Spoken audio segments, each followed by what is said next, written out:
Dalam pengadaan barang dan jasa pemerintah, keberhasilan itu bukan cuma soal hafal aturan loh, tapi soal siapa melakukan apa.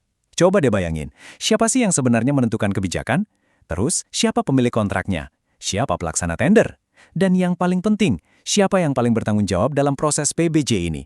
Nah, di level 4 ini, kita bakal membedah secara tuntas aktor dan kewenangan dalam Perpres nomor 46 tahun 2025, mulai dari PA, KPA, PPK, Pokja, pejabat pengadaan, sampai ke si penyedia.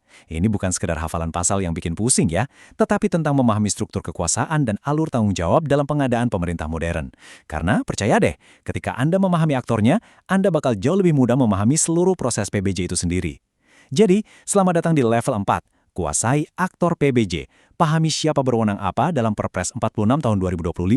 Saya super antusias buat bahas ini, karena materi ini bakal benar-benar ngubah cara pandang Anda soal ekosistem pengadaan. Sekarang coba deh tanya ke diri Anda sendiri. Siapa sih sebenarnya yang memegang tanggung jawab paling besar dalam proses PBJ? Ini bukan sekedar pertanyaan jebakan ya, tapi ini justru fondasi dasar kita. Banyak banget orang yang mau ujian sertifikasi atau lagi belajar pengadaan, itu malah terjebak ngapalin ratusan pasal yang kering dan membosankan.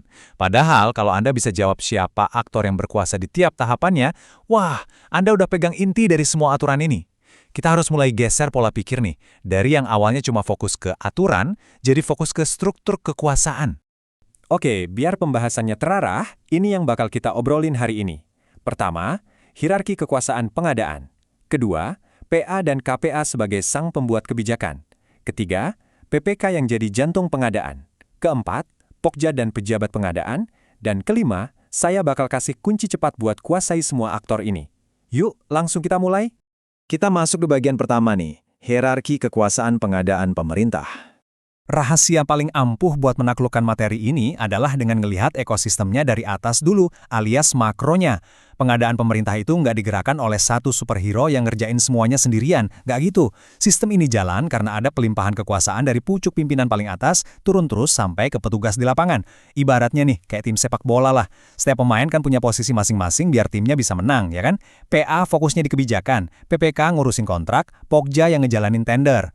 Kalau Anda udah nangkep pola pembagian tugas ini, dijamin deh Anda nggak bakal pernah tertukar lagi pas ngejawab soal ujian atau pas ketemu kasus di lapangan. Sesimpel itu kok, intinya cuma soal pembagian kewenangan yang super jelas.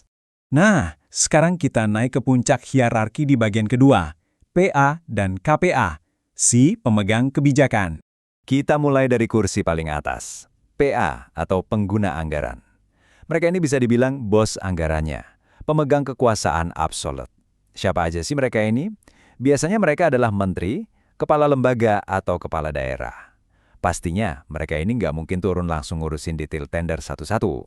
Tugas mereka itu lebih ke mikirin strategi dan arah kebijakan besar. Contohnya nih, ngewajibin instansinya pakai produk dalam negeri.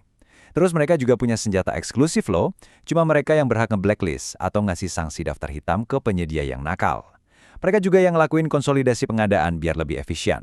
Dan ada satu fakta menarik nih, khusus untuk paket pengadaan yang nilainya super besar dan strategis, sang PA inilah yang berhak nentuin siapa pemenangnya. Keren kan? Terus, salah satu tugas paling krusial dari seorang PA itu adalah menetapkan RUP. Apa sih RUP itu? Kalau mau pakai bahasa gampangnya, RUP itu daftar belanjanya pemerintah selama 1 tahun ke depan. RUP ini jadi bukti transparansi buat ngasih tahu publik dan dunia usaha soal barang atau jasa apa aja yang bakal dibeli sama negara. Ingat ya, tanpa RUP yang disahkan oleh PA, nggak bakal ada satupun proses tender yang bisa jalan. Tapi coba deh Anda bayangin, emangnya seorang menteri atau gubernur punya waktu luang buat mantau setiap paket pengadaan di instansinya? Ya pasti nggak dong. Makanya kekuasaan itu dilimpahkan ke KPA. PA itu ibaratnya tetap jadi pemegang kekuasaan tertinggi, nah si KPA ini yang jadi pelaksana hariannya. KPA bertindak sebagai perpanjangan tangan dari PA untuk mastiin operasional di lapangan tetap jalan dan terkendali. Oke, lanjut ke bagian ketiga. Ini dia bintang utama kita, PPK, sang jantung utama pengadaan. Kalau tadi PA dan KPA kita ibaratkan sebagai otak kebijakannya, sekarang kita masuk ke klimaksnya. Ini adalah aktor yang beban kerja operasionalnya paling berat. Gini, kalau Anda cuma bisa nginget satu hal aja dari seluruh sesi ini, tolong ingat kalimat ini. Pejabat pembuat komitmen alias PPK adalah jantungnya pengadaan. Kenapa saya bilang gitu? Karena PPK inilah sosok yang mengikat pemerintah dengan pihak luar. Dialah sang pemilik kontrak sejati. Jadi mau barang itu jadinya bagus atau malah berantakan di lapangan, semuanya benar-benar bergantung sama performa aktor yang satu ini. Yuk, kita bedah alur kerja PPK yang lumayan masis ini. Pertama, PPK itu udah harus ikut campur dari tahap awal banget, yaitu perencanaan. Terus, langkah kedua, mereka yang nentuin detail barang yang mau dibeli lewat spesifikasi teknis atau KAK. Langkah ketiga, mereka menyusun harga perkiraannya. Dan yang paling berat di langkah keempat, setelah kontraknya sah ditandatangani, PPK harus ngendaliin jadwal, mantau kualitas, ngasih denda kalau telat, sampai ngeevaluasi kinerja si vendor. Jadi nggak berlebihan kan kalau kita sebut PPK ini kerjanya bener-bener dari ujung ke ujung. Nah, ada satu tugas PPK yang sering banget bikin orang salah paham nih, yaitu nyusun HPS, atau harga perkiraan sendiri. Tolong dicatat baik-baik, HPS itu bukan harga kontrak akhir, sama sekali bukan. HPS ini murni cuma dipakai sebagai acuan evaluasi dan batas kewajaran harga. Ibaratnya, ini alat ukurnya PPK buat mastiin kalau negara itu nggak ditipu atau disuruh bayar kemahalan. Setelah proses pemilihan vendornya kelar, tugas PPK selanjutnya itu nerbitin SPPBJ. Gampangnya, anggap aja SPPBJ ini semacam surat kemenangan resmi buat si vendor. Dokumen ini itu tiket bukti kalau vendor tersebut udah sah ditunjuk sama PPK sebelum mereka benar-benar tanda tangan kontrak yang aslinya. Tapi, tunggu dulu. Ada satu gebrakan gede banget di aturan terbaru kita nih. Di Perpres 46 tahun 2025, standar profesionalisme itu dinaikin drastis. Posisi PPK sekarang nggak bisa lagi diisi secara sembarangan asal tunjuk. Sekarang, seorang PPK itu wajib punya sertifikasi dan kompetensi yang benar-benar spesifik sesuai sama tipologi pengadaannya. Artinya, kalau proyeknya bangun jembatan, ya PPK-nya wajib ahli konstruksi. Kalau proyeknya bikin aplikasi server, ya wajib punya kompetensi digital. Era pengadaan modern sekarang ini benar-benar nuntut spesialisasi yang tajam. Oke, tidak turun dari wilayah kontrak, masuk ke bagian keempat, Pokja dan pejabat pengadaan. Di sini, kita masuk ke arena kompetisi sesungguhnya. Gimana sih cara nentuin vendor mana yang paling pantas dapat surat kemenangan alias SPPBJ tadi? Nah, kenalan nih sama Pokja pemilihan. Pokja ini pada dasarnya adalah panitia tender modern. Kata kunci buat mereka cuma satu, adil.